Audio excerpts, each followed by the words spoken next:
हमारी जन्म कुंडली हमें ये नक्शा बताती है, थोड़ा बहुत नहीं बताती, बड़ी क्लैरिटी से ये नक्शा बताती है कि हमारी चॉइसेस कैसी होनी चाहिए और हमारा जो पास्ट लाइफ का बैगेज है ना, ये कैसा है। वैभव सूर्यवंशी, वो बच्चा 13-14 साल की उम्र से ही जो है वो बड़े बड़े क्रिकेटर्स को मात दे रहा है।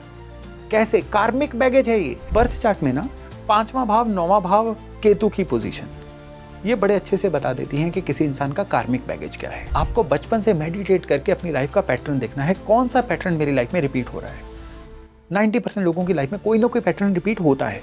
आपको उस पैटर्न को पॉइंट करने की जरूरत है। आपकी डेस्टिनी, आपका लक, कहते हैं कि ये सारा 9वां भाव बताता है। आज की डेट में आप जो चॉइसेस बनाओगे, आज की डेट में जो फैसले लोगे, उसकी वजह से जो सराउंडिंग का साथ आपको मिलना है वो आपका 9वां भाव है। बर्थ चार्ट में जब जब केतु आपके लग्न के साथ कनेक्टेड होगा, 5th हाउस के साथ कनेक्टेड होगा, 9th हाउस के साथ, त्रिकोण इनके साथ कनेक्टेड होगा, या फिर मेष राशि, सिंह राशि, धनु राशि के साथ कनेक्टेड होगा, ये कोई ना कोई पेंडिंग कर्मा की स्टोरी बताता है।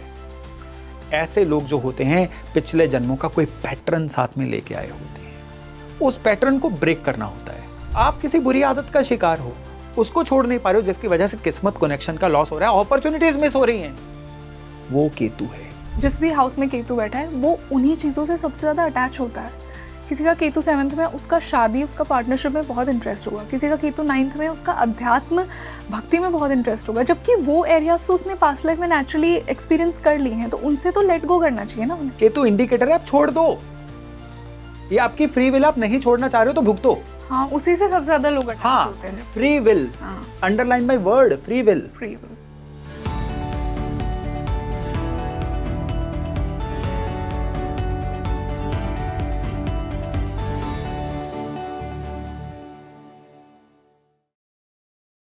Hi everybody, a very warm welcome on the show and this is your host rangoli Sharma. देखिए, ज्योतिष को आप प्रेडिक्शन के लिए अप्रोच करते हैं, आप करियर गाइडेंस के लिए अप्रोच करते हैं।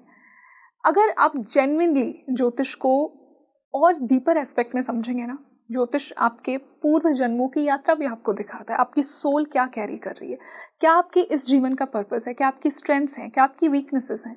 आज के इस पॉडकास्ट में मैंने पास्ट लाइफ्स को एक्सप्लोर किया है कि कैसे आपकी कुंडली आपका पिछला जन्म बताती है। अब देखिए, आज के मेरे गेस्ट ने कहा है कि एग्जैक्टली आपको पूरी स्टोरी आपकी पास्ट लाइफ की नहीं दिखेगी, पर पैटर्न्स दिखेंगे, साइंस दिखेंगे, जो कि आपको बताएंगे कि क्या आपकी सोल पिछले जन्मों से अधूरा छोड़कर आई है, क्या इस जीवन में पूरा करना है, क्या है वो कॉम्बिनेशंस जो आपको बताएंगे कि आप अपने चार्ट में, आप अपनी लग्न कुंडली में ये प्लैनेट्स देखिए, ये हाउसेस देखिए, जिससे आपकी पास्ट लाइफ की स्टोरी ज़्यादा क्लियर होगी। तो अगर आपको भी अपनी कुंडली को इस एस्पेक्ट में समझना है, so do not miss this podcast at all. इसे अंत तक ज़रूर देखिए, इसे ज़्यादा से ज़्यादा शेयर कीजिए उन लोगों के साथ जो कि ज्योतिष को एक ऐसे एस्पेक्ट से भी समझना चाहते हैं। सो आई एम श्योर कि आपको बहुत मज़ा आएगा। आप मुझे बताइए, अगर आप पर्सनली ऐसे टॉपिक्स में इंटरेस्टेड हैं तो मुझे कमेंट सेक्शन में ज़रूर लिखिए। आपने अभी तक क्या डिकोड किया है अपनी पास्ट लाइफ के बारे में, वो भी मुझे बताइए कमेंट सेक्शन में। और इसी खास डिस्कशन के लिए एक बहुत ही स्पेशल गेस्ट मेरे साथ जुड़े हैं। उनके सभी पॉडकास्ट को हम सभी बहुत पसंद करते हैं। I would like to welcome once again renowned astrologer doctor Yogesh Sharma on Speaking Tree. So welcome back on the show. धन्यवाद। कैसे हैं आप? बहुत बढ़िया। आज का टॉपिक जेन्युइन एस्ट्रोलॉजी सीकर्स को बहुत अच्छा लगेगा सर, क्योंकि आज हम हमारे जीवन के एक बहुत इम्पॉर्टेंट पहलू पर बात करने वाले हैं। सनातन धर्म रीइंकार्नेशन में बिलीव करता है। ज्योतिष का पूरा कॉन्सेप्ट ही रीइंकार्नेशन, पास्ट लाइफ्स, इनके ऊपर बेस्ड है। आज मैं पास्ट लाइफ को ही ज्योतिष के माध्यम से समझना चाहूँगी जी। जितना मैंने समझा है, कुछ पर्टिकुलर हाउसेस, कुछ पर्टिकुलर प्लैनेट्स कहीं ना कहीं आपकी सोल की जर्नी को बताते हैं। आपका चार्ट बताता है कि आप क्या लेकर आए हैं, क्या अचीव करने आए हैं। अगर कोई भी बिगिनर ये पॉडकास्ट देख रहा है, शुरुआत कहाँ से होगी? अगर उसे अपनी पास्ट लाइफ को समझना है, अपनी सोल जर्नी को समझना है, तो सर शुरुआत कहाँ से की जाए? देखिए रंगोली, एस्ट्रोलॉजी का पूरा कॉन्सेप्ट ही पिछले जन्म से कैरी फॉरवर्ड किए गए कर्मों से है जी। लेकिन यहाँ पे ही गलतफहमी की भी शुरुआत होती है। लोगों को लगता है कि एस्ट्रोलॉजर जब कुंडली देखता है ना, तो उसको आपका एक पिछला जन्म एक पिक्चर की तरह, एक मूवी की तरह दिख रहा होता है कि आप कहाँ पैदा हुए थे, आपने क्या किया, आप क्या लेके आए हो, मैं क्या था पिछले जन्म में। तो ऐसा नहीं होता है, ऐसा बिल्कुल नहीं होता है। कुंडली बताती है कि पास्ट लाइफ का कौन सा ऐसा बैग है जो इस जन्म में आप साथ लेके आए हुए हो। कार्मिक बैगेज। कार्मिक बैगेज जिसको हम बोलते हैं। कुंडली ये बताती है कि आज आपके साथ जीवन में जो भी हो रहा है, आप ऐसे पर्सन जैसा भी ग्रो किए हो, आप जैसे भी जीवन में अपनी चॉइसेस ले रहे हो, उनमें पिछले जन्मों के आपके इस बैगेज का क्या रोल है। कहावत है ना कि एक इंसान कितना कामयाब है ये उसकी चॉइसेस पे डिपेंड करता है, एक इंसान कितना बड़ा फेलियर है ये भी उसकी चॉइसेस पे ही डिपेंड करता है। तो रोज के रोज हम चॉइसेस करते हैं। जैसे कि आज एक चॉइस है कि हम यहाँ पे एक पॉडकास्ट करेंगे, एक चॉइस थी। एक बिगर चॉइस होती है हमारा लाइफ का 5 ईयर प्लान, कि लाइफ में अगले 5 साल में जीवन को यहाँ तक लेके जाना है। बच्चों को हम सब्जेक्ट लेके देते हैं, ऐसे ही थोड़ी रैंडमली ले देते हैं। एक चॉइस होती है कि ये विजन है आपके लिए। सो लाइफ में छोटी रोज की चॉइसेस से लेके बड़ी लंबे समय तक चलने वाली चॉइसेस से हम भरे हुए हैं। और सबसे बड़ी बात क्या है कि ये चॉइसेस जो हैं ये एक्टिव चॉइसेस नहीं है, ये चॉइसेस सबकॉन्शियस चॉइसेस हैं जो हमारा पिछले जन्म का कार्मिक बैगेज हमसे करवाता है। अगर हम बात करें कि 2 तरह के लोगों को बांट दीजिए जी। एक वो लोग जो भाग्य के म्यूजिक पे डांस करते रहते हैं, यानी those who dance on the tunes of Fortune. कौन से वो लोग हैं जो हमेशा ये कहते पाए जाएंगे हमारी किस्मत ही ऐसी है। पता नहीं पिछले उनकी चॉइसेस में 70% उनके सबकॉन्शियस का हाथ होता है, पिछले जन्मों के बैगेज का हाथ होता है। एक्टिव चॉइसेस 30% होती हैं। लेकिन जितने लोग सुपर कामयाब होते हैं, यहां टेबल उल्टा हो जाता है। 30% वो अपने जीवन में कार्मिक चॉइसेस को रिड्यूस कर देते हैं और 70% वो एक्टिव चॉइसेस करते हैं, बिल्कुल फ्री विल के अकॉर्डिंग। फ्री विल के अकॉर्डिंग। तो हमारी जन्म कुंडली हमें ये नक्शा बताती है, थोड़ा बहुत नहीं बताती, बड़ी क्लैरिटी से ये नक्शा बताती है कि हमारी चॉइसेस कैसी होनी चाहिए और हमारा जो पास्ट लाइफ का बैगेज है ना ये कैसा है। आपने कभी नोट किया होगा कि हमें कहीं जाके कोई डेजावू फीलिंग आती है। बिल्कुल सर। हाँ। कि यहाँ मैं आ चुकी हूँ या ये घटनाक्रम मैंने पहले कहीं देख रखा है, किसी सपने में ऐसा हुआ हाँ, है या हाँ मैं जानती हूँ, मैं आपको जानती हूँ। कई बार हमें लगता है कि किसी इंसान के साथ बैठना अच्छा लगता है जी। किसी से बात करना अच्छा लगता है। और कई बार कोई इंसान बेचारा, चाहे आपका ट्रेन में एरोप्लेन में को पैसेंजर भी हो, आपके साथ बैठा होगा ना, आप रिपेल करोगे, झेला नहीं जाएगा आपसे, वो उसकी एग्जिस्टेंस ही झेली नहीं जाएगी।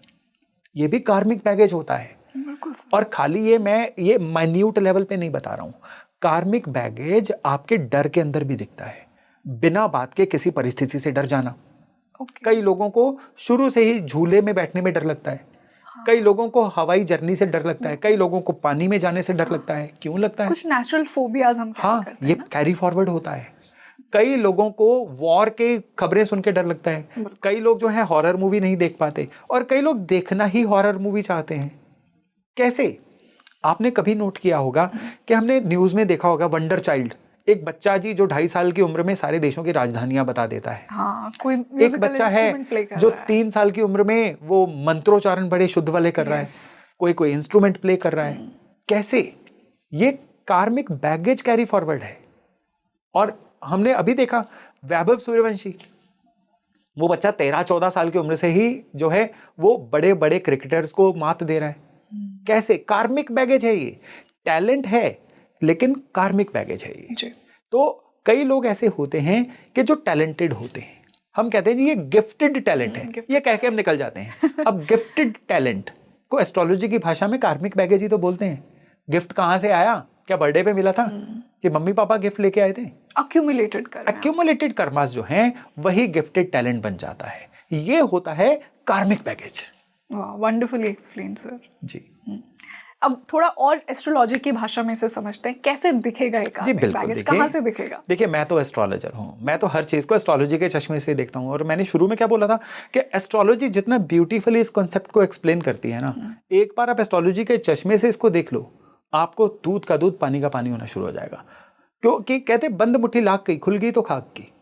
आपको ये समझ आना शुरू हो जाएगा ये दरअसल क्या होता है। तो बर्थ चार्ट में ना 5वां भाव 9वां भाव केतु की पोजीशन ये बड़े अच्छे से बता देती हैं कि किसी इंसान का कार्मिक बैगेज क्या है।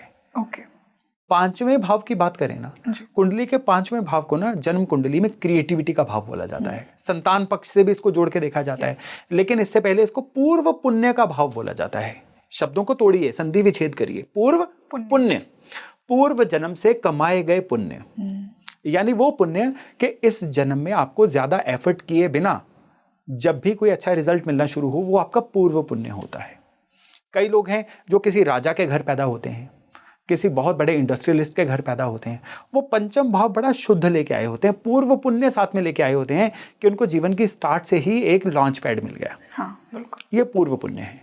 कई लोग हमने देखा, जैसे मैंने अभी बात की ना, कि कई लोग जो हैं शुरू से ही कुछ बहुत अच्छा टैलेंट दिखाते हैं, यानी talent without training. Yes, talent without training, बिल्कुल सर। ये पंचम भाव होता है कुंडली का। तभी इसी से ही तो क्रिएटिविटी निकल के आती है ना, तभी पंचम भाव को क्रिएटिविटी का भाव बोलते हैं। क्यों पंचम भाव को विजडम या बुद्धि का भाव भी बोला जाता है? वो आपकी प्रज्ञा, वो बुद्धि जो दरअसल आपने डेवलप नहीं की, आपको गिवन मिली। मैथमेटिक्स में हम थ्योरम करते थे ना, जो थ्योरम में 2-4 चीजें जो गिवन होती थी, हाँ। ये गिवन होता है पंचम भाव, जहां पे आपका कोई बस नहीं चलेगा। किसी भी इंसान की संतान भी उसके पूर्व पुण्य की वजह से ही होती है, या पूर्व कर्मों की वजह से होती है। वो कहते हैं पूत कपूत तो क्यों धन संचय, पूत सपूत तो क्यों धन संचय। कि संतान अगर नालायक होगी तो जितना मर्जी धन जोड़ लो, वो खत्म कर ही देगी। संतान अगर अच्छी है तो धन क्यों जोड़ना, वो अपने आप कमा लेगी। तो संतान का मतलब कि संतान आपके किसी ना किसी पूर्व पुण्य की वजह से ही आपको जीवन में मिलती है। कोई ना कोई कर्म निल होने होते हैं तो संतान मिलती है। मैं बार बार अपने वार्तालाप में एक बात कहता हूं कि किसी भी बच्चे की लाइफ में, जब बच्चा अभी सेल्फ अर्निंग मोड में नहीं आया है, बच्चे की लाइफ में हेल्थ की ट्रबल आ रही है, बच्चे की लाइफ में कोई ऐसी बड़ी ट्रबल आ रही है जिसका समाधान नहीं मिल पा रहा है, तो सिर्फ बच्चे की कुंडली मत देखो, साथ में माता पिता की कुंडली का त्रिकोण बना के देखो। माता पिता के कर्म और बच्चे के कर्म जहां पे इंटरसेक्ट करते हैं ना, वो एक पेन वाला बिंदु बनता है। पैटर्न तब समझ आता है कुदरत का। तो पंचम भाव यहीं पे ही आता है। कुदरत का वो पैटर्न बताता है जो पिछले जन्म से इस जन्म में आप कैरी फॉरवर्ड करवा के लेके आए हुए हो। अब ये क्या होता है कि पंचम भाव देख के ये नहीं बताया जा सकता कि आप पिछले जन्म में इस देश में थे, इस कम्युनिटी में थे, आप ये काम कर रहे थे, या ये वाला काम आपसे अधूरा रहा। अच्छा, ये कुछ भी नहीं, ऐसा नहीं होता। हम देखिए, नक्षत्रों की स्टडी के ऊपर ना एक बहुत बढ़िया बुक है, कर्म विपाक संहिता। कर्म विपाक संहिता में भगवान शिव और मां पार्वती का संवाद है, जिसमें भगवान शिव मां पार्वती को स्टोरी सुनाते हैं कि फलाने देश में एक व्यापारी रहता था, उस व्यापारी ने किसी का धन हड़प लिया, अगले जन्म में वो व्यापारी उसी के घर में पुत्र बन के पैदा हुआ और उस पुत्र ने उनका धन खराब कर दिया। Symbolic stories, symbolic stories, you have to read between the lines. भगवान शिव ने स्टोरी नहीं सुनाई थी, भगवान शिव ने स्टोरी के थ्रू एक मैसेज दिया था कि जो पात्र लोग हैं वो इसको डिकोड कर पाएंगे, जो अपात्र लोग हैं वो स्टोरी समझ के, चंदा मामा की स्टोरी समझ के आगे बढ़ जाएंगे। एस्ट्रोलॉजी में ना शुरू से ही कंसेप्ट रहा है कि इसको कोडेड फॉर्म में बताना है। जो डिकोड कर पाएगा वो समझ लेगा, जो डिकोड नहीं करेगा वो निकल जाएगा, क्योंकि ये सबके लिए नहीं, ये सबके लिए नहीं है। वेरी इंपॉर्टेंट, बिल्कुल सही। तो जो पंचम भाव है ना, वो ये बताता है कि पिछले जन्मों में ना आपने लगातार अपनी चॉइसेस को बना बना के हैबिट्स बना लिया था। वो हैबिट आपके मनस में, आपके सबकॉन्शियस में इतनी बैठ गई थी कि इस जन्म में भी आपका सबकॉन्शियस उसी प्रोग्रामिंग के साथ पैदा हुआ है। वही हैबिट पैटर्न आपका ऑपरेटिंग सिस्टम है। और आप अभी भी उसी ऑपरेटिंग सिस्टम पे चल रहे हो, और वो चीजें नेचुरली अब आपकी लाइफ नेचुरली आपकी लाइफ में आ रही हैं, बन गए। जी हाँ, वो आपके लाइफ के पैटर्न बन चुके हैं। अब क्या है कि सपोज करिए कि किसी भी इंसान की लाइफ में एक पैटर्न रिपीट होता है रिलेशनशिप्स का, कि बचपन से ही उसकी लाइफ में जिम्मेदारियां पड़ गई। वो छोटा सा ही था, परिवार की जिम्मेदारियां इतनी पड़ गई कि उसको काम कारोबार ज्वाइन करना पड़ा पढ़ाई छोड़ के।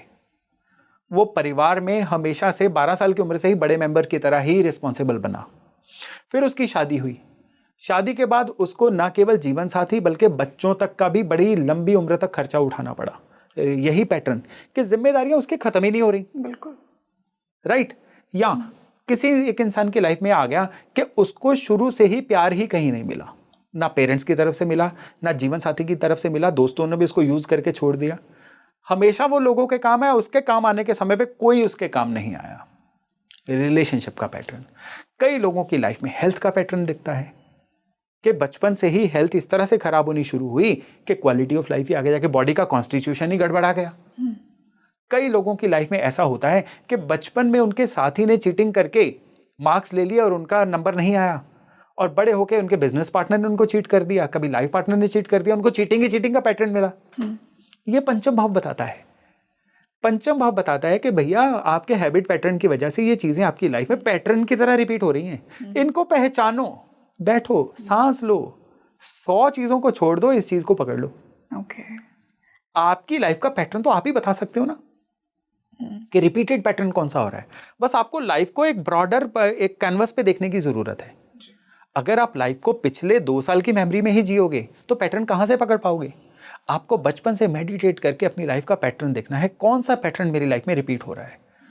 90% लोगों की लाइफ में कोई ना कोई पैटर्न रिपीट होता है। आपको उस पैटर्न को पॉइंट करने की जरूरत है। जब आप उस पैटर्न को पकड़ लेते हो ना, बस यहां खेल शुरू हो गया। अब आप अपनी लाइफ के एक्टिव डिसीजन मोड में आ गए। 30 और 70 का टेबल उल्टा करने की पोजीशन पे आ गए। कि अब उन पैटर्न्स को फिक्स करना है। अब उन पैटर्न को फिक्स करना है। सपोज करो किसी इंसान को पता चल गया कि उसकी लाइफ में रिलेशनशिप का पैटर्न है, तो उस इंसान को क्या करना है, अब रिलेशनशिप पे अपना रडार सारा घुमा देना है। रिलेशनशिप पे आपको अपने पार्टनर की हर गलती को इग्नोर करना है, रिएक्ट नहीं करना है, रिस्पॉन्ड करना है, लड़ना नहीं है। आपको चीजों को टेबल पे बैठ के सुलझाना है। आप एक्टिव मोड में आ गए। प्रारब्ध आपको 30% तक सीमित कर देगा, 70% आपकी विल पावर काम करेगी। लेकिन अगर आप हर बात पे माइंड ही करोगे मेरे साथ ही ऐसा क्यों हुआ, वाई मी, भगवान मैंने क्या गलती कर दी थी, तो फिर वो प्रारब्ध 70% वाला थ्रोन आपका ऑक्यूपाई करके रखेगा, फिर प्रारब्ध ही आपको चलाएगा। यानी जब आप अपने पैटर्न को समझ लेते हो और उन चीजों को सही से तोड़ना शुरू कर देते हो, एक्टिवली रिस्पॉन्ड करते हो, तो आपके जीवन में आपका पंचम भाव एक्टिवेट होता है। आपके जीवन का पूर्व पुण्य जो है आपको समझ आना शुरू हो जाता है। और फिर जब ये पैटर्न ब्रेक होता है ना, तो आपके जीवन से पुराने जितने मर्जी कोई कर्म हो, बैगेज हो, वो आपकी लाइफ में डाइल्यूट होना शुरू हो जाता है जब आप रिस्पॉन्सिबिलिटी ले लेते हैं। जी हाँ सर, अगर यहीं से मैं डिस्कस करूं, क्या प्लेसमेंट्स एक बहुत अच्छा 5th हाउस शो करेंगी कि वो पूर्व पुण्य बहुत सारा लेकर आ रहे हैं, और क्या प्लेसमेंट्स थोड़ा सा नेगेटिव, थोड़ा सा हैवी 5th हाउस इंडिकेट करेंगे? देखिए, सबसे पहले तो शनि और केतु ये 5th में नहीं होने चाहिए, और दृष्टि भी ना दें या फिर किसी तरह कनेक्शन मैं आपको बताता हूं। उसका कारण ये है कि 5th हाउस, 5th लॉर्ड जब भी पाप ग्रहों के साथ जुड़ा होगा, दृष्टि के थ्रू, ऑक्यूपेशन के थ्रू, तो जीवन में आपको पैटर्न समझ आते आते एक उम्र बीत जाएगी। लेकिन जब जब बृहस्पति, बुध, शुक्र जैसे पुण्य ग्रह जुड़े होंगे, तब पैटर्न आपको जल्दी जल्दी समझ भी आने शुरू हो जाते हैं। पंचम भाव जो है ना, पुण्य भाव है, और पुण्य ग्रह जो होते हैं, अच्छे वाले प्लैनेट, वो इस पैटर्न को समझने में सहायता करते हैं। तभी जिनके पुण्य ग्रह जुड़े होते हैं ना, वो कहते हैं मैंने बचपन से ही जान लिया था मैं इसलिए बना हूं, मैं बन गया। हमें ये बड़ा एक मोटिवेटिंग स्टोरी लगती है, जबकि कहीं ना कहीं प्रारब्ध का योगदान होता है।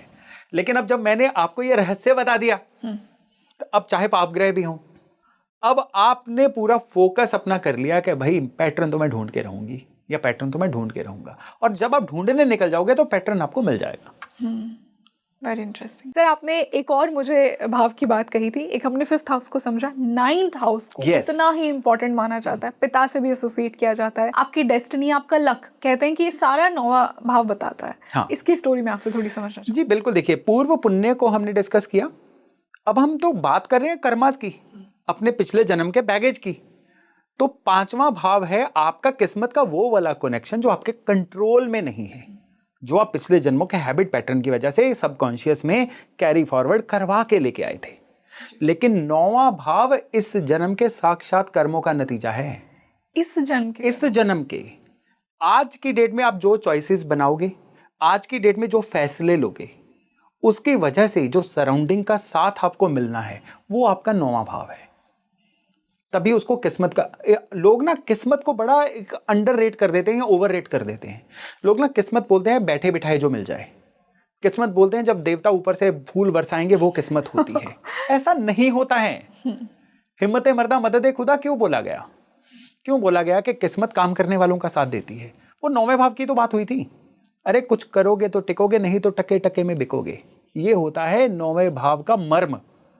अब 9वां भाव आपके कर्म से कैसे जुड़ा हुआ है कि कर्म का मतलब ये नहीं है कि पिछले जन्मों से जो आपका कमांड सेट हो गई, टाइमर सेट हो गया, वो आपके कर्म है। कर्म का मतलब शब्दार्थ क्या है? करने वाला काम। आज आप जो करोगे वही आने वाले समय में आपकी किस्मत को बनाएगा। आज कोई भी इंसान अपने जीवन में सुख भोग रहा है या दुख भोग रहा है, उसकी जड़ें तो उसके पिछले 2, 4, 5 साल के फैसलों में ही है ना। उसने अगर पिछले कुछ सालों में रॉन्ग फैसले लिए थे तो आज वो परेशानी झेल रहा है। उसने अगर पिछले 3-5 सालों में अच्छे फैसले लिए थे, कंफर्ट जोन से निकला था, तो आज वो जीवन में एंजॉय कर रहा होगा। 100% यही है। एग्जाम के रिजल्ट वाले दिन कौन से बच्चे हंसते हैं और कौन से बच्चे रोते हैं? जो अच्छा परफॉर्म करके आए। जिन्होंने पिछले साल में पढ़ा होता है वही तो एग्जाम रिजल्ट वाले दिन एंजॉय करते हैं, और जिन्होंने नहीं पढ़ा होता वो रिग्रेट फील करते हैं। लाइफ का भी यही लेसन है। तो 9वां भाव जो है ना, उसको खाली आपके जो भी गुरु होंगे उनसे जोड़ के नहीं देखा जाता। लोग ना बड़ा मिसकंसेप्शन का शिकार होते हैं एस्ट्रोलॉजी में। वो कहते हैं कि जी 9वां भाव आपके गुरु का है। हमारे तो कोई गुरु ही नहीं है। भाई स्कूल में आपके टीचर आपके गुरु थे। जो इंसान आपको कुछ भी जीवन में सिखा जाए वो आपका गुरु है। जिनके बर्थ चार्ट में 9वें भाव में पाप ग्रह होते हैं ना, वो किसी से कुछ भी सीख नहीं पाते। वो अपनी टीचर्स के लिए दीवारों पे गालियां लिख के चले जाते हैं। वो लोग होते हैं जो बचपन में स्कूल के जो फेयरवेल डे होता है उस दिन टीचर्स के लिए कोई ना कोई उनकी खिड़की पे बॉम्ब प्लांट कराते हैं। हम बहुत सारे बच्चों को ऐसा देखते हैं। बिल्कुल। लेकिन जिनके 9th हाउस पे अच्छे प्लैनेट्स की दृष्टि होती है उनके लिए हर दूसरा बंदा गुरु होता है। बिल्कुल। वो परिस्थितियों को भी गुरु बनाते हैं, परिस्थितियों से सीखते हैं, हर बीतते दिन से सीखते हैं। हर दूसरा इंसान उनके लिए गुरु तत्व होता है। वो रिक्शा वाले से भी सीख लेंगे, वो पकौड़ा तलने वाले से भी सीख लेंगे, वो बॉस से भी सीख लेंगे, वो पेरेंट से भी सीख लेंगे। वो अपने पिताजी के साथ चाहे उनका तालमेल अच्छा ना हो, सपोज करो किसी का 9वें भाव में गुरु की दृष्टि है लेकिन जन्म कुंडली में सूर्य शनि एक साथ हैं। जन्म कुंडली में जिसके सूर्य शनि एक साथ होंगे उसकी अपने पिता से नहीं बनेगी। ये एस्ट्रोलॉजी का डिक्टम कहता है, क्योंकि सूर्य पिता है, शनि पुत्र है। आपस में ये दिन और रात इकट्ठे नहीं रह सकते। तो पिता से वैचारिक मतभेद तो रहेगा, लेकिन 9वें भाव पे तो गुरु की दृष्टि है। तो ऐसे इंसान क्या करेंगे कि पिता से नहीं बनती ना, उसको रिएक्ट नहीं करेंगे, स्पेस देंगे। आप अपनी जगह पे खुश, मैं अपनी जगह पे खुश, एक दूसरे का सम्मान करेंगे, लेकिन एक दूसरे के रास्ते में भी नहीं आएंगे। इससे कर्म कट जाता है, इससे कर्म कट जाता है। लेकिन जिनके 9वें भाव पे भी बुरी दृष्टि होगी, वो रोज के रोज क्या होगा कि पिता के साथ ऐसी लड़ाई होंगी कि मोहल्ला इकट्ठा हो जाएगा। कई लोगों की तो पिता से प्रॉपर्टी को लेकर लिटिगेशन तक हो जाती है। या कई लोग हमेशा कंप्लेंटफुल रहते हैं, मेरे पिता की वजह से मैं आज जिंदगी में बर्बाद हो गया हूं। मैं देखिए आज 32वां साल है मेरा एस्ट्रोलॉजी का, 70,000 से ज्यादा कुंडलियां देख ली। मैं आपको ये तत्व बता रहा हूं, तत्व कार्मिक कनेक्शन के। मैं ये नहीं बता रहा हूं कि ये अंगूठी पहन लो, ये दबा दो, ये प्रवाह कर दो, जिंदगी सही हो जाएगी। सेकेंडरी चीजें वो आपके कर्मों को सपोर्ट करेंगी, लेकिन कर्म कौन से करें? अगर 9वां भाव खराब होगा ना, तो आपके जीवन में आने वाला जो पैटर्न है ना, वो कैसा पैटर्न होगा कि आप बीते हुए दिन से सीख नहीं पाओगे, रोज इंप्रूव नहीं हो पाओगे। और जो इंप्रूव नहीं होता वो स्टेशनरी नहीं रहता, वो डिग्रेड होता है। When you are not improving, you are degrading yourself. तो फिर क्या होता है कि ऐसा इंसान किस्मत का मारा कहलाता है। तो 9वां भाव आपकी सीखने की कला है, आपके जीवन में इवॉल्व होने की कला है। आज की डेट में आप कितने अच्छे श्रोता बन चुके हो, आप कितने अच्छे अपनी सीखी हुई चीजों को जीवन में अप्लाई कर पा रहे हो, वो आपका 9वां भाव है। जरूरी नहीं है कि आपके पास डिग्री है तभी आप सयाने हो। जो लोग बीते हुए कल से सीखें, जो अपने आसपास के लोगों से सीखें, जो अपने समय को गुरु का दर्जा दें, उनका 9वां भाव स्ट्रांग होता है। और सर क्या और प्लेसमेंट्स, कैसे प्लैनेट्स का कनेक्शन एक स्ट्रांग 9th हाउस को बताएगा और एक वीक 9th हाउस को बताएगा? देखिए सबसे स्ट्रांग 9th हाउस का कनेक्शन होता है 9th लॉर्ड या 9th हाउस के साथ जुपिटर का कोई ना कोई तालमेल बैठे। ओके। 9th लॉर्ड अगर जुपिटर के साथ बैठा हुआ है या जुपिटर से दृष्ट है, तो ये अपने आप में एक कंप्लीट कनेक्शन होता है किस्मत का। कई केसेस में 9वें भाव में केतु का होना भी एक बहुत, हालांकि मैंने केतु अभी डिस्कस नहीं किया है, फिर भी 9th हाउस में केतु का होना भी इंसान के लिए एक बड़ा डीप कनेक्शन बनता है अपने जन्म में अपने किस्मत को सुधारने के लिए या पेंडिंग कर्मास को काटने के लिए। ओके। तो ये अपने आप में एक सबसे जबरदस्त कड़ी बन जाती है कर्मास को सुधारने के लिए। बिल्कुल सर, इसी से जैसे आपने केतु की बात की, अब हमने हाउसेस की बात की, अब मैं थोड़ा प्लैनेट्स पे आना हाँ, चाहूंगी।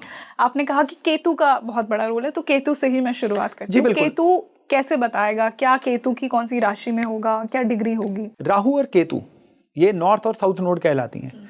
राहु होता है कि इस जिंदगी में हम क्या क्या ले सकते हैं, केतु होता है कि इस जिंदगी में क्या क्या छोड़ सकते हैं। बेसिक चीज़ें हैं ये, हम सभी जानते हैं, हमारे जो लर्नर दर्शक हैं वो भी जानते हैं इन चीज़ों को। लेकिन केतु का आपके पेंडिंग कर्मा से बहुत गहरा नाता होता है। केतु हमारा सबकॉन्शियस माइंड है। सबकॉन्शियस माइंड के अंदर ही पुराने कर्मा स्टोर होते हैं और केतु का सबकॉन्शियस माइंड से सीधा सीधा कनेक्शन होता है। केतु का कनेक्शन होता है उन सारी चीज़ों से जो आपको आभास के थ्रू मिलती हैं। केतु वो चीज़ बताता है जो आपको दिखती नहीं है लेकिन फील होती है, वो केतु होता है। तभी केतु को रहस्य बोला जाता है ना। रहस्य क्या होता है, दिखता थोड़े है लेकिन रहस्य फील तो होता है ना जी। तो ये केतु होता है। बर्थ चार्ट में जब जब केतु आपके लग्न के साथ कनेक्टेड होगा, 5th हाउस के साथ कनेक्टेड होगा, 9th हाउस के साथ, त्रिकोण इनके साथ कनेक्टेड होगा, या फिर मेष राशि, सिंह राशि, धनु राशि के साथ कनेक्टेड होगा, ये कोई ना कोई एक पेंडिंग कर्मा की स्टोरी बताता है। ऐसे लोग जो होते हैं पिछले जन्मों का कोई पैटर्न साथ में लेके आए होते हैं। उस पैटर्न को ब्रेक करना होता है। मैंने कई लोगों में देखा हुआ है कि केतु जब भी इन घरों के साथ या इस पोजीशन पे हो ना जो मैंने बताई है, वो लोग किसी का भला करके बड़ा खुश होंगे, वो लोग अपनी चीज़ों को शेयर करके बड़ा खुश होंगे, लेकिन उसकी वजह से आगे जाके ज़िंदगी में फंस जाएंगे क्योंकि ये केतु इनको मना करना नहीं सिखाता। जब ये ब्रेक को तोड़ लेंगे, देखिए मैं यहाँ पे उल्टी चीज़ बोल रहा हूँ।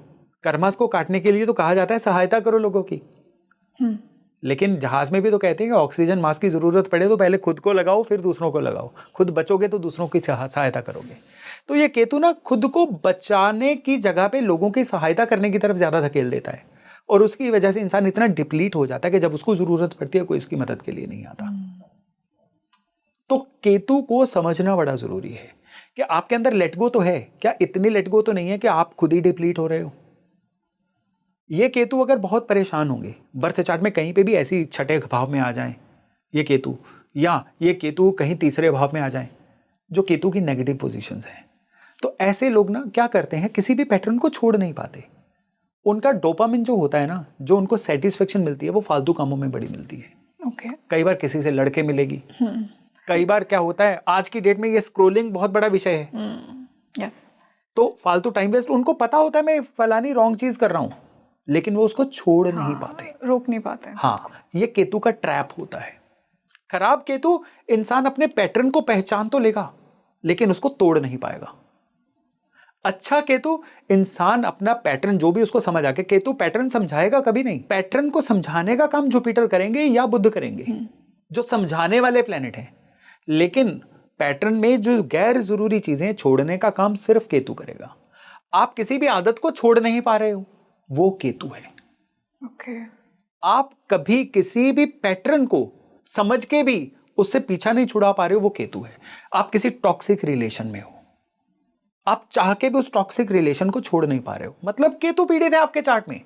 आप किसी बुरी आदत का शिकार हो, उसको छोड़ नहीं पा रहे हो जिसकी वजह से किस्मत कनेक्शन का लॉस हो रहा है, अपॉर्चुनिटीज मिस हो रही हैं, वो केतु है। आप बार बार अपने जीवन में एक ही ट्रैप में फंसते जा रहे हो। आपको अभी भी पता होगा कि कल को वही ट्रैप फिर से रिपीट होगा, आप उस ट्रैप को ब्रेक नहीं कर पा रहे हो, ये केतु होता है। तो केतु इतना इंपॉर्टेंट है। देखिए कोई भी एक इंसान जो अपने जीवन में गैर जरूरी बोझा ढोके चल रहा है और फिर कह रहा है कि मेरी चलने की स्पीड नहीं जीवन में बन रही है, तो वो बोझा क्यों नहीं उतार पा रहा है? क्योंकि उसका केतु खराब है, जो उसको डिसाइड नहीं करने दे रहा है कि कौन सी चीजें इनमें से मैं छोड़ सकता हूं, इसके छोड़ के भी मेरी लाइफ की क्वालिटी में कोई फर्क नहीं आएगा। तो जिन इंसानों का केतु अच्छा होता है ना, उनको पता होता है कि ये इंसान को छोड़ना है, सोशल सर्कल में से इन लोगों से दूरी बनानी है, अपने हैबिट पैटर्न में से इन आदतों को निकालना है, अपनी ईटिंग हैबिट्स में से इन चीजों को आज के बाद नहीं लेना है, मेरे थॉट प्रोसेस में इन डर को मैंने छोड़ देना है, आने ही नहीं देना है। ये केतु होता है। देखिए कितना इंपॉर्टेंट है, और इसके बिना आपके जीवन की क्वालिटी क्या रह जाएगी। बिल्कुल सही बात। हम केतु को सिर्फ और सिर्फ कहां तक सीमित कर देते हैं कि केतु के दान क्या करना है, छोड़ना क्या है, लेकिन छोड़ने की जो छोटी ब्रैकेट में चीजें हैं ना, जब तक उनको समझेंगे नहीं केतु का पेंडिंग कर्मा से कनेक्शन हमें कभी समझ नहीं आएगा। सर, केतु से रिलेटेड एक बहुत इंपॉर्टेंट चीज़ मैं आपसे पूछना चाहूँगी। मैंने पर्सनली ये बहुत लोगों में ऑब्जर्व किया है। आपने भी कहा कि जहाँ पर भी जिस भी हाउस में केतु बैठा है, आपको उस हाउस से चीज़ें पास्ट लाइफ से नेचुरली मिली हैं। लेकिन मैंने ये ऑब्जर्व किया है, जिस भी व्यक्ति का जिस भी हाउस में केतु बैठा है वो उन्हीं चीज़ों से सबसे ज़्यादा अटैच होता है। किसी का केतु 7th में, उसका शादी, उसका पार्टनरशिप में बहुत इंटरेस्ट होगा। किसी का केतु 9th में, उसका अध्यात्म भक्ति में बहुत इंटरेस्ट होगा। जबकि वो एरियाज तो उसने पास्ट लाइफ में नेचुरली एक्सपीरियंस कर लिए हैं, तो उनसे तो लेट गो करना चाहिए ना उन्हें। एग्जैक्टली क्या मिला है, क्या करना चाहिए, इसी के बीच में कर्म गति और किस्मत का कनेक्शन झूलता है ना। मैंने आपको यही बोला कि कुंडली ये कभी नहीं बताती कि आपके पिछले जन्म में एग्जैक्टली कौन सी पिक्चर चली थी, क्या हुआ था।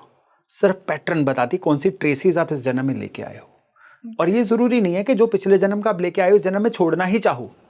केतु इंडिकेटर है, आप छोड़ दो।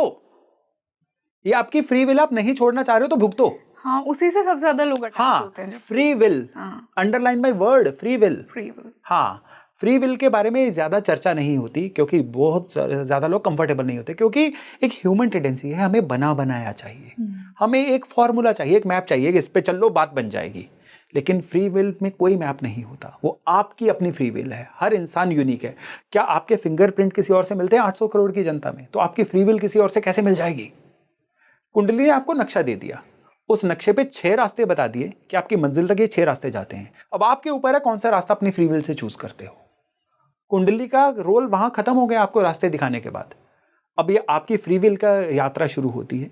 तो केतु ने आपको बताया कि आपका केतु चौथे भाव में था।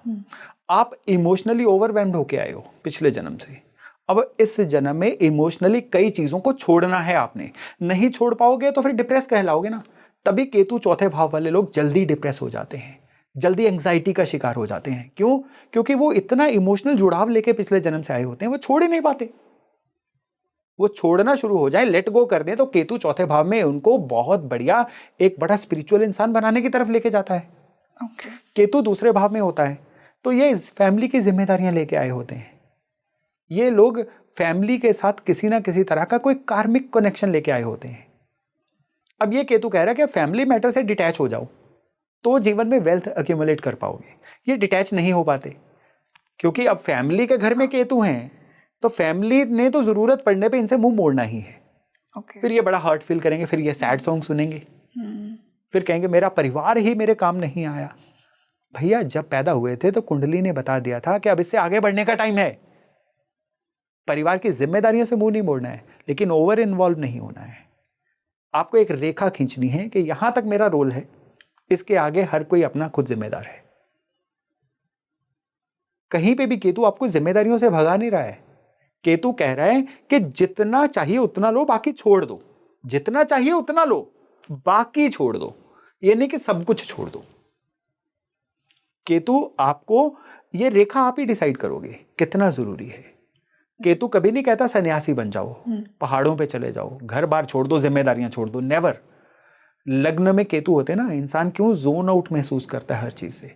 क्योंकि कंफ्यूज होता है। पर्सनैलिटी के घर में केतु आ गया ना, कंफ्यूज होता है। तो यहाँ पे केतु का रोल जो है बड़ा जबरदस्त होता है कार्मिक कनेक्शन को देखने में। सर, जब हम कर्मों की बात कर रहे हैं, हम पास्ट लाइफ की बात कर रहे हैं, ऐसा हो ही नहीं सकता मैं शनि की बात आपसे ना करूं। शनि को किस प्रकार डिकोड किया जाए अपना पास्ट लाइफ समझने में? जी देखिए, शनि को तो कहते ही कार्मिक प्लेनेट हैं।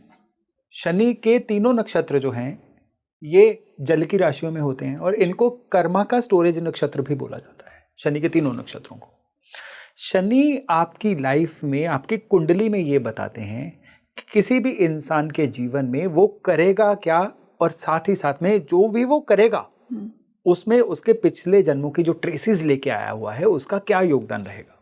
यानी किसी भी इंसान को, सपोज करिए, मैं आपको उदाहरण से ज्यादा अच्छे से समझा पाऊंगा कि कोई एक इंसान है जो अब काम करने लायक उम्र का हो गया, 22-23 साल उम्र है, कॉलेज से पास आउट हो चुका है, अब काम करने का टाइम है।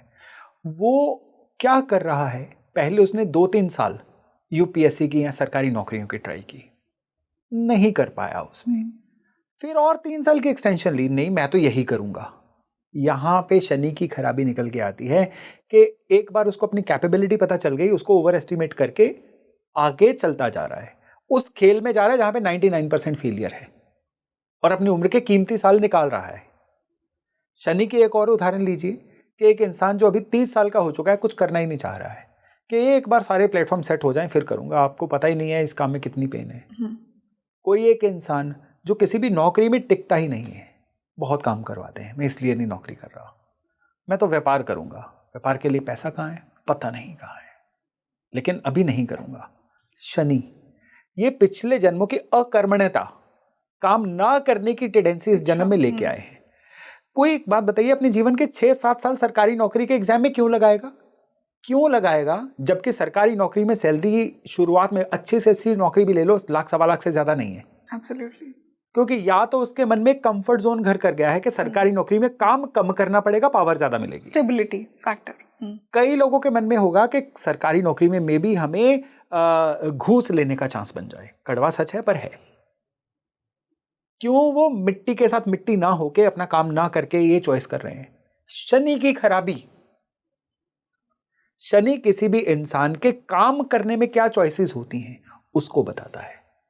ठीक उसी समय आपने कई ऐसे लोग भी देखे होंगे कि वो अभी कॉलेज में ही थे, साथ में साइड हसल भी शुरू कर दिया था उन्होंने। बिल्कुल। कॉलेज से निकलते ही अपना कोई काम करना शुरू कर दिया, वो रुके ही नहीं जीवन में। 36-40 के होते तक उन्होंने अपना घर भी बना लिया था, उन्होंने अपना कमर्शियल प्रॉपर्टी भी बना ली थी। ये भी शनि है। यानी आप कितना बिना घड़ी देखे मेहनत कर सकते हैं, ये आपकी कुंडली का शनि बताता है। आप काम करते वक्त कितनी चूजी हो जाते हैं, कितनी बार घड़ी देखते हैं, कितना चेकलिस्ट बना लेते हैं, वो भी शनि है। आपने कई लोगों का, आप ना शनि को देखना है ना, आपने शनि का कर्मा कनेक्शन देखना है। किसी इंसान का वर्क डेस्क देख लीजिए। वर्क डेस्क का ऑर्गेनाइज होना तो शुक्र होता है, लेकिन वर्क डेस्क पे क्या क्या पड़ा हुआ है ये उसका शनि होता है। Okay. वो कितनी एक्सेसरीज के साथ काम कर रहा है ये उसका शनि होता है। क्योंकि कोई काम करते वक्त टू द पॉइंट काम करेगा ना, मिनिमम एक्सेसरीज के साथ करेगा। जितनी फालतू एक्सेसरीज रखी होंगी ना, इसका मतलब उतनी चेकलिस्ट उसकी बड़ी है। काम नहीं करना चाह रहा है, वो काम को दिखाना चाह रहा है। काम करना और काम करते हुए दिखाना दो अलग अलग चीजें हैं। yes. ये बर्थ चार्ट का शनि बताता है। तो शनि क्या कहता है कि आप सारे दिन में सुबह उठने से लेकर रात सोने तक जो भी करते हो, उसमें आपका जो भी जॉब है उसका काम, लोगों के साथ अपने रिलेशन मेंटेन करने का काम, अपनी जिम्मेदारियां निभाने का काम, खुद को अपग्रेड करने का काम, हेल्थ को मेंटेन करने का काम, बाकी इधर उधर के काम, सारी चीजें, ये सारी की सारी चीजें शनि के अंडर आती हैं। ये आपके शनि के नक्षत्रों में स्टोर हो रही हैं और यही अगले जन्म में आपके 5th हाउस में रिफ्लेक्ट होंगी। शनि यानी what choices you make in a whole day and when you do it daily, that makes your pattern. तो आपके जीवन में सारा अपना समय बिताने का जो पैटर्न है ना, ये शनि है। आपका समय बिताने का pattern is equal to your Saturn. आप अपना समय कैसे बिताते हो, कितनी डिसिप्लिन्ड आपका पूरा दिन है, hard work, disciplined and positive. Okay, हाँ, that shows Saturn. Yes sir, इसी से अगर मैं, आपने मुझे एक और प्लैनेट कहा है and I was surprised to know, क्योंकि जब हम पास्ट लाइफ कर्म की बात करते हैं, शनि हमने जान लिया, राहु केतु जान लिया, आपने कहा चंद्रमा का भी उतना बड़ा रोल है। जी हाँ, बिल्कुल। How does moon come into play? देखिए, चंद्रमा का रोल है आपके इमोशनल तल पे, कि इमोशनली बहुत सारे ये इमोशंस ही होती हैं जिसकी वजह से इंसान जीवन में कुछ अच्छा कर जाता है, और ये इमोशंस ही होती हैं जिसकी वजह से इंसान कुछ करने से रुक जाता है। शुरू में मैंने एक बात बताई थी कि कई लोगों को किन कई चीजों का डर होता है, फोबिया होता है। फोबिया चंद्रमा। आपका इमोशनल कनेक्ट, आप अपने काम को, अपनी सफलता को, अपनी रिकॉग्निशन को आप अपनी इमोशन से जोड़ पाते हो, आपका चंद्रमा। आप ओवर इमोशनल होके हर जगह पे हर्ट ही फील करते हो, आपका चंद्रमा। आपने कई बार नोट किया होगा, बड़े लोग गिल्ट में ही रहते हैं कि उनको अपने जीवन में हर बात पे गिल्ट सताता है कि मैं ही जिम्मेदार हूं, ये चीजें मेरी वजह से हो रही हैं, या सामने वाले को मेरी बात का बुरा तो नहीं लग गया। ओवर कॉन्शियस, ये चंद्रमा है। तो चंद्रमा की हेल्थ बताती है कि पिछले जन्मों का इमोशनल हेल्थ आप कितनी लेके आए हो इस जन्म में। ओके। आपने बचपन से ही, आप अपने नर्सरी जो किंडरगार्टन वाली क्लास के समय से याद करिए कि कुछ बच्चे थे जो मम्मी का पल्लू ही नहीं छोड़ रहे थे स्कूल के पहले दिन से लेके स्कूल जाते हुए कितना रोते थे। कुछ बच्चे थे जो हमेशा बड़ा प्रोएक्टिवली स्कूल में पार्टिसिपेट करते थे, ये उनका चंद्रमा था। सिखाया तो नहीं गया था ना उनको। फिर क्लास में भी कई एक्टिविटीज ऐसी होती थी जिसमें कई बच्चे बहुत इमोशनल हो जाते थे और कई बच्चे बिल्कुल रूथलेसली उनको कर देते थे, और वही चीज चेंज होके हमारे आज के सर्कल में भी आ चुकी है। जी। आप अपने वर्क प्लेस पे भी चेक करो, कई लोग हैं जो हर बात को इमोशनली रिएक्ट करते हैं और कई लोग हैं जिनका इमोशन से कोई लेना देना ही नहीं है। ये चंद्रमा होते हैं और ये आंकड़े बताते हैं कि जो लोग इमोशनली कंट्रोल्ड होते हैं वो ज्यादा ग्रो करते हैं। बिल्कुल। और जो लोग इमोशनली वल्नरेबल होते हैं उन लोगों की ग्रोथ भी रुक जाती है, क्योंकि जो इंसान का चंद्रमा खराब होगा वो इंसान इमोशनली वीक होगा और जो इमोशनली वीक होगा वो सराउंडिंग से लोगों के द्वारा कंट्रोल्ड होगा। बिल्कुल अफेक्ट होगा हर किसी से। उसको परिस्थितियां कंट्रोल करती हैं, उसको बॉसेस कंट्रोल करते हैं, उसको मित्र कंट्रोल करते हैं, उसको फैमिली कंट्रोल करती है, उसको स्पाउस कंट्रोल करता है। यानी वो उनका स्टीयरिंग लोगों के हाथ में ही होता है, लोग घुमाएंगे वो घूम जाएंगे। और जो इमोशनली कंट्रोल्ड होते हैं उनका अपना स्टीयरिंग अपने हाथ में होता है। और कर्मा की थ्योरी बताती है कि जिसका अपना स्टीयरिंग अपने हाथ में होगा वही अपनी जीवन की गाड़ी को चला पाएगा। बिल्कुल। तो यहाँ देखिए चंद्रमा का रोल कितना बड़ा है। सर इसी से आज के इस पॉडकास्ट को खत्म करते हुए एक और सेगमेंट में टच करना चाहूंगी। हमने D1 लग्न कुंडली की बात की, नवमांश आपने मुझे कहा कि नवमांश का भी उतना ही बड़ा रोल है। ऑल्दो नवमांश को फ्रूट ऑफ D1 कहा जाता है, लेकिन नवमांश कैसे पास्ट लाइफ से कनेक्टेड है? देखिए जो जन्म कुंडली है ना वो सिर्फ आपके घर की, आपके जीवन की नेम प्लेट है जी। उस घर के अंदर क्या, कहाँ किचन है, कहाँ ड्राइंग रूम है, घर का पूरा ब्लूप्रिंट क्या है, वो नवमांश कुंडली है। ओवरऑल आपकी कुंडली की हेल्थ जिसको बोलते हैं, डीप डाइविंग, जो कनेक्शन मैंने जन्म कुंडली में बोले अगर वो नवमांश में दिख रहे हैं तो आप बिल्कुल मोहर लगा के बोल दो कि ये है। सपोज करिए कि किसी का पंचम भाव में केतु है, वो पिछले जन्मों के केतु के कोई ना कोई बैगेज तो लेके आया है। अब नवमांश कुंडली में यही केतु नवमांश के 5th लॉर्ड 5th हाउस से कनेक्टेड होगा तो ये बात 100% उसके कारगुजारी में दिखेगी। लेकिन अगर ऐसा नहीं है तो क्या होगा कि शुरुआत में उसको केतु की ट्रेसेस मिलेंगी, आगे जाके उसको सही कर लेगा। तो नवमांश में शनि हो, चंद्रमा हो, पंचमेश हो, D1 के या नवमेश हो, नवमांश में इनका आपस में कनेक्शन दिखना चाहिए। आप इवन D1 को देखने के बाद नवमांश को एज ए इंडिविजुअल चार्ट भी देखिए, लेकिन नवमांश के इंडिविजुअली कभी रिजल्ट नहीं लेने हैं। हमें हमेशा नवमांश को जन्म कुंडली के संदर्भ में ही देखना है। जन्म कुंडली के योग अगर नवमांश में भी कहीं ना कहीं घटित होते हुए मिलेंगे तो ये बात हमेशा पक्की हो जाती है कि ये पैटर्न ये इंसान लेके आया है। लेकिन नवमांश कुंडली बनानी है तो हमें पिन पॉइंट जन्म का समय पता होना चाहिए। हाँ। अगर कोई बोलेगा मेरा 10 से 11 बजे के बीच का बर्थ है, फिर नवमांश कुंडली तो नहीं बन पाएगी। बिल्कुल। कितने मिनट में चेंज होता है? ये करीबन 2-2 ढाई मिनट में नवमांश कुंडली में चेंज हो जाती है, क्योंकि कुंडली के नक्षत्रों के चरण चेंज होते हैं ना, उसकी वजह से भी ये कुंडलियां काफी चेंज हो जाती हैं।